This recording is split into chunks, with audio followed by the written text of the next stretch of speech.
How does a Somali refugee who entered Congress with negative net worth and massive student debt suddenly become one of the wealthiest members of Congress? And how does her husband, a political consultant with zero business experience, build a venture capital empire managing billions while his own bank account showed just $42? None of this adds up. Now, this isn't Nancy Pelosi's husband making suspiciously well-timed stock trades. This is something far stranger. This involves registered businesses that don't actually exist. We're talking wineries with no wine. Venture capital firms with no clients.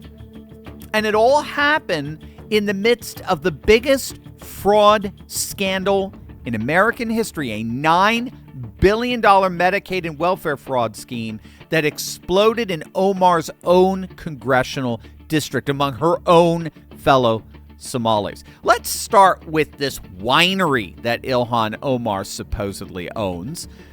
In 2023, according to her own financial disclosure forms, Omar listed a California winery valued at just $15,000.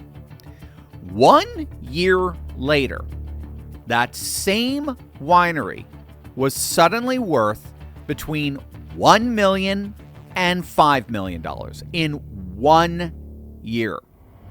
Now, investigators reportedly went looking for this winery, and what they found shocked them. They found an empty parking lot, no operational business, no employees. The website lists 0 wines for sale. The company's social media went dark in 2023. Phone lines are permanently busy. And the winemaker they hired, well, she apparently left in early 2023 after they refused to pay her invoices. And to make this all the more ironic, one of the only wines this company allegedly produced was called the Devil's Lie. I mean, you cannot make this stuff up, but it gets worse. In 2023, a Washington, D.C. restaurant owner named Naib Mode invested $300,000 with Omar's husband, Tim Minette, after being promised a 200% return in 18 months. So that'd be $900,000 total. Pretty good. Plus 10% monthly interest. Minette told him the winery was legit. They had grapes. They had a respected Sonoma winemaker ready to turn those grapes into profit.